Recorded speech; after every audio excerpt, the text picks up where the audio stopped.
Nuclear Copper, The Secret World of Nuclear Policing. It's a true story that delves into the fascinating and covert war of policing in a nuclear policing, as seen through the eyes of PC Okuhara. I'm delighted to say that joining me live from Japan is the author of Nuclear Copper, and it's Matt Okuhara. Matt, good morning to you. Good morning from us. Good afternoon to you. Yeah, thanks for having me. Pleasure's all mine. You're in, whereabouts are you, by the way? In Japan, I believe. In Japan, Matsumoto. So I was right in the middle of the main island where all the mountains are. So tell me a little bit about then your background before we get into the book itself. What are you doing in Japan? You don't sound like with the greatest respect, you don't seem like you were born in Kyoto. So whereabouts? What's your story, Matt? Please. Well, I'm originally from the UK. So as you can tell by the accent, from the southwest in the UK, and I learned Japanese as a hobby and eventually ended up moving to Japan. So that's the reason why I'm in Japan. And now in Japan, I'm a university lecturer, and I also do translations for martial arts display team. Live translations when they do their demonstrations. Live translations during demonstrations for martial arts. That must be a challenge. It's good fun. It's okay doing it Japanese to English. The other way around, that's hard. I can imagine. So tell me a little bit about then nuclear policing. I hadn't really thought about this. So explain a little bit of the premise and what gave you the idea for the book. Well, I'm a big fan of narrative non-fiction books, whether it's military or police matters. I enjoy that style of book. As related to nuclear policing, in the UK, there are several police forces that are dedicated to specific industries. So you've got the British Transport Police who deal with the railways and railway property. You've got the Ministry of Defence Police, Ministry of Defence Properties. You've even got even port polices who deal with ports. And then they've got the Civil Nuclear Constabulary, which I was a part of, and they look after civil nuclear assets in the UK and abroad. So how do you get into this particular area of policing then? And what attracted you to get into this particular area, Matt? Well, that's quite an interesting anecdote, really, about how I got into it. But how you get into there in the first place is just like joining any other constabulary. When they're recruiting, you can go on their website or catch an advert in a magazine and join. However, I was initially hoping to join Gloucestershire Constabulary, where I'm from, Gloucester, and I was randomly deselected with 170 other applicants who are all of exactly the same ethnicity. And Gloucestershire Constabulary actually found to have breached the Equality Act by randomly deselecting people of a certain gender and a race. Right. So they were all deselected. But my application, which was successful, was transferred to the Civil Nuclear Constabulary instead. Oh, right. Okay. So that touches several bases at the same time. Now, what is presumably, if you're port police or British Transport Police, that's a specialisation or protecting MOD property, but protecting, presumably explain to me as a layperson who knows nothing about anything, Matt, as you can probably tell. But so are you the person, are you patrolling the outside of, for example, a power station? Are you alongside a train, riding on a train that takes nuclear away? What's the basic sort of premise of what nuclear policing is about? Well, all of the above. Right. So if there's a nuclear power station, if it's generating and it's got fuel, there's going to be armed police there, a decent number. They patrol inside the site. They patrol outside the site up to a certain distance to disrupt any sort of illegal activity or detect hostile reconnaissance and such. And then there are other sites which are much, much larger than power stations, such as Sellafield. Sellafield, which is in Cumbria, it's got 40 miles of roads and 10,000 workers. And a train station. So, yeah, they police all of that. And then when there's fuel in movement, in transit as well, an escort is sent with the fuel.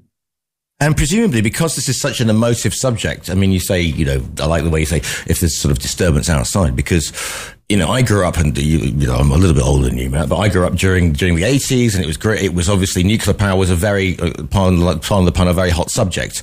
But there were protests, they were not only against nuclear missiles, but also about nuclear power. Nine Danker, of course, happening in the former West Germany.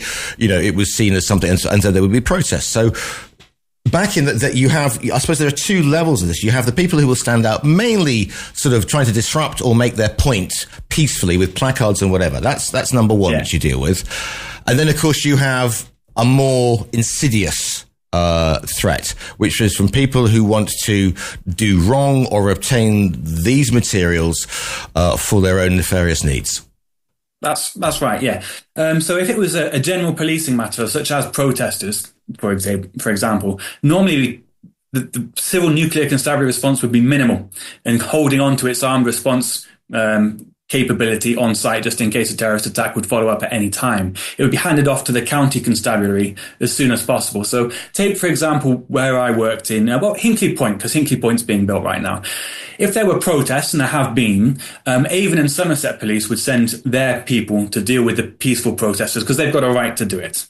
Okay, it's the civil nuclear constabulary being a heavily armed constabulary, in fact, the most heavily armed constabulary in the UK, they would police it, monitor it, and if they were required, they'd get involved with it, but they'd be keeping their resources back for, like you said, the more insidious, the more nefarious attacker that may be looking to disrupt the critical infrastructure of the UK. So it's very much a question that if we see policing at a nuclear site, it tends to be, if it makes the news, it'll be something like that. So that will be a local constabulary rather than your lot. Now, you just mentioned a few things, heavily armed, quick responses, very heavily armed, and also presumably, there's the unarmed bit as well. So this, from trying to get into Gloucester Constabulary, this must have been quite the deal, Gloucester Constabulary's loss was presumably sort of your gain, and it must have been very fascinating and taking you in terms of your level of policing to a whole new level. Explain to me a little bit about A, the training process, and B, what you were trained in, Matt.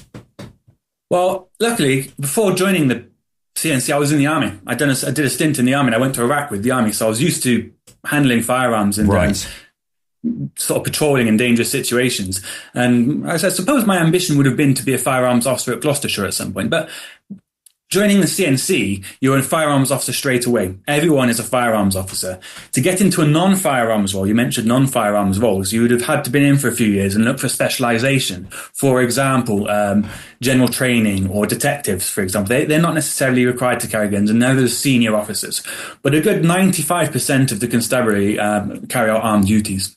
Right then. So, what is is there sort of a particular esprit de corps then? Because a lot of people will have left the army or the services and found that something's sort of lacking. Did you find that when you joined this particular branch of the police services, it was kind of, you got that same sort of feeling because you were specialised? There was a esprit de corps perhaps that you wouldn't get in other sort of units. Yeah, there's kind of an esprit de corps. In policing, there's even the detectives, the ones who don't wear uniforms and the ones who do wear uniforms. They all both think they're better than each other. And the cops who carry guns and the cops who don't carry guns, they think they're better than each other. So it's in the CNC, because everyone's pretty much the same. 95% are armed. We don't compare ourselves to each other, but comparing ourselves to other constabularies, there's a friendly rivalry. We train to the same level, but we have different responsibilities. The thing with this particular responsibility as well is it's an international thing, isn't it? It's not just, obviously Britain has its nuclear power plants, but also France has its nuclear power plants. Everyone's got its own. So how much information was shared, or just on a basic level, how much international cooperation is there amongst the various forces? A lot of international cooperation. Yeah, quite a lot of international cooperation. We have the International Atomic Energy Authority, IAEA, and they are a UN part of the UN, and they basically oversee the nuclear industry as a whole all over the globe for any country which uses civil nuclear assets. And there's agreements in place that have to be met by the governments who want to use nuclear power. So the governments are generally talking to each other all the time, but British police officers and French police officers, the low-ranking bobbies on the ground, they're not talking to each other so much. But the senior officers and ministers certainly are. When it comes to actually policing this, is this a proactive role or a reactive role? Because I would imagine because of the nature of the business, presumably this is a thing where at a higher level you get, I don't know, one of the MIs getting involved, So how much how much of the policing, in your opinion, is done by your particular branch of the police force, or is there a filter down from the various highest levels saying, look, there's been some suspicious activity from this particular group? How does that work in your experience, Matt? Well, if there was a suspicious activity from a particular group, that would normally be handled over to the Civil Nuclear Constabulary's detectives, the special branch, to have a look at. The bobbies on the ground, the nuclear coppers, they'll be on patrol at the power stations, and they'll be carrying out a patrol strategy that's been agreed by the area commander, and that won't deviate, although it is reactive, it is flexible, and it can change. So if there is a threat to respond to or a need for enhanced security, the CNC will try to be ahead of the curve instead of being reactive. I mean, the last thing you want is anyone with a malicious intent to come anywhere near a power station. So we're trying to intercept that before it happens. If you're moving stuff, there you go. That's my experience. If you're moving stuff, presumably that you're going to be using. You'll be working in collaboration with. Are the vehicles that will accompany the movement of materials? Is it your stuff? Is it high level sort of outriders from other and drivers from other constabularies and armed unit response units? I mean, just talk me through a little bit about that, because that's going to be interesting for the listeners, how actually move. Well, there's three ways to move nuclear fuel. You can do it by train, you can do it by ship, or you can do it by road vehicle. And we have done it once by air as well. When we did it by air, that was mostly handled by the Americans because it was their fuel. We were just giving it back to them. So they sent over one of their planes and they handled the security. We only had a minimal involvement. If you're doing it by ship, there are a specialist shipping company called Pacific Nuclear Transport. That's 51% owned by the UK government, 49% owned by other stakeholders. They have specialist cargo ships, which are almost like they're ATVs, armed transport vessels. So they're armed with a lot of equipment. And then on road and by train, you have specialist vehicles or carriages to contain the fuel. In fact, as a point of interest, they tested one of these flasks, that's what the fuel is moved in a flask, by hitting it with a speeding train, and the train came off worse than the flask. Right. So they're pretty substantial containers when we do move them in trains or lorries or ships. How much prime preparation? Because it's not a point of, okay, it's Monday, we're going to leave in half an hour. Presumably this is a huge military-style operation that you rehearse for, you run through, you do all sorts of case scenarios months in advance, presumably, Matt. Well, yeah. The escort department is a separate entity of the Civil Nuclear Constabulary, so it's a separate part. So you'd apply to join it, and I was on the Civil Nuclear on the CNC's escort department for quite a few years in the planning department, as it happens. So I got to do a lot of the operations. There is a capacity for short notice operations, although it's not preferred. It's just an out. This is the operation we're going to do. This is what we did last time. Let's do this again. That's never happened, luckily. But an operation could take, up to a year to plan, and in certain instances, only a few hours to execute. So it's the planning covers a lot of contingencies, and it goes through a lot of training and a lot of rehearsals. And the officers on the escort team are all specially selected and trained for that role. You mentioned the book, and you're based in Japan. Of course, there was it now, over 10 years ago, the nuclear disaster. Presumably, their nuclear police had to deal with all sorts of contingencies that never even come into that. And do you transfer information so that, because if it all goes wrong, a nuclear accident doesn't respect people's borders, it'll just hit everywhere. And how good is transfer of that information? And were you contacted, for example, would other nuclear police be contacting that thing, because you're the guys who know how to deal with the specifics of the business?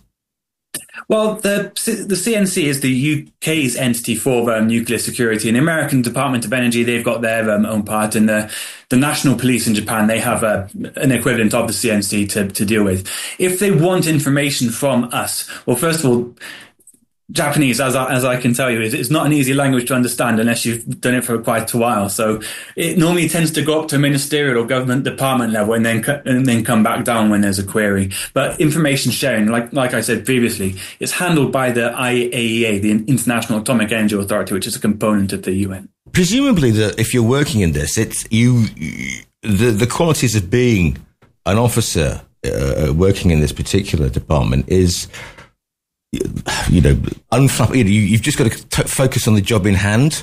So not to get too flustered, I suppose, especially when you're doing anything to do with this particular bit. But presumably it's the ability to work well under pressure, decisive thinking, and not to, and not to sort of, you've got to be cool under pressure, to put it mildly, in this particular sphere.